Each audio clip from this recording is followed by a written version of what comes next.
Hey there, this is Xander with Big Hairy Dog, and the feature of the month are auto POs. First things first, we need to set up min and max quantities for our desired items. So I'm going to go to store operations, we're going to go to merchandise, go to inventory. We're going to set up min and max quantities for a single item first. So we'll go ahead and just select our single item. We'll go ahead and select this t-shirt. We will go to item details. I'm going to go here to the purchasing tab, going to select edit.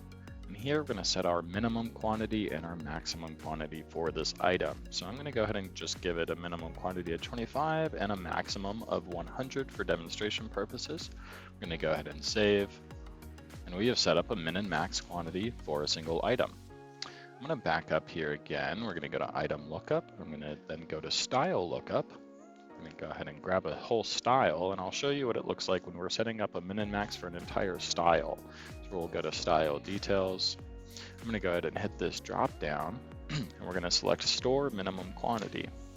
And here we can edit the minimum quantity for this entire style in a matrix. So I'll go ahead and give it a minimum quantity of 10 all around. And if for some reason, you don't sell a lot of size 8s, the minimum quantity does not need to be the same across all of these items.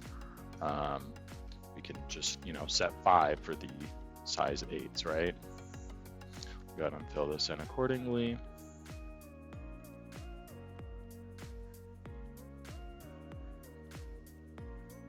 All right, and then once we've set our minimum quantities for a style, we can then go to our maximum quantities and set those up as well. So I'll go ahead and select edit. We'll go ahead and maybe we'll just give it a quantity of 15 for the 8s.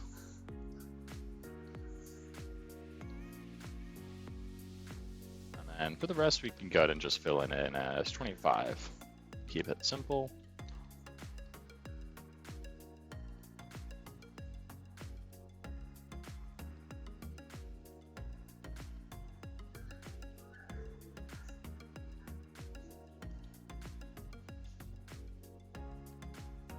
Awesome. Now we can go ahead and save. And now that we have our minimum and maximum quantities set up for our desired items, we can navigate back to store operations, and we can go to the auto tools module up here in the top right corner. And then we can go to auto purchasing. We want to first start and calculate purchasing. We're going to set up a configuration. We're going to select new down here at the bottom. I'm going to give it a name. I'm going to go ahead and give it suggested PO. And then here, this is our PO number format. Here I'm going to go ahead and add vendor code to give our generated POs a little bit more of a better description. And then we have the ability to set it for the entire subsidiary or just a couple stores. For this demonstration, we're just going to select a single store. You could do a marked for PO or a drop ship. Again, just going to do a single store, so we'll leave it at drop ship. We have the ability to add notes, an order date, a shipping date, cancel date, etc. And here in analysis is how we set up how the fill level is achieved. So if we want to have the PO generate, if we want to have the auto tool to generate a PO with a maximum quantity, we can set it up to do so, or a minimum quantity, or even a percentage. For demonstration purposes, I'll select the percentage, and we'll go ahead and set that percentage at 50%. And if for some reason you wanted this PO to only run against certain items, we can set up filters here, based on a certain department, the whole 9 yards. For demonstration purposes, we'll leave this blank. We can go ahead and save this. And once we've saved our configuration, we can go ahead and run. Go ahead and select yes. And once it's complete, we can go to options and go to purchasing review. So it has not created a PO just yet. This is showing you all of the items that are up for generation. So if everything looks good here, we can go ahead and just generate marked. Everything is currently marked. If we needed to unmark things, we can do so here. But we're going to go ahead and generate marked for everything. Select yes. And then when that's done, we're going to back up here and go to store operations, and we're going to look at these POs now. So here in purchase order lookup, we can see that it generated a PO for the items tied to the Nike vendor, and then it generated a PO for the items tied to the demo vendor.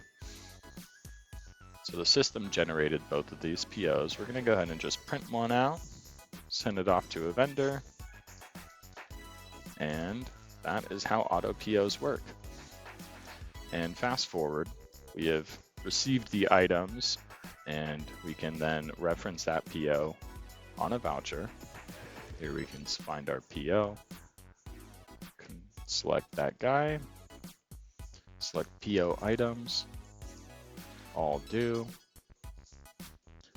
And if everything looks good, we can go ahead and update, and our inventory quantities have been updated accordingly. We can go to options, print tags, and everything is ready to be tagged and put on the floor. It is as easy as that.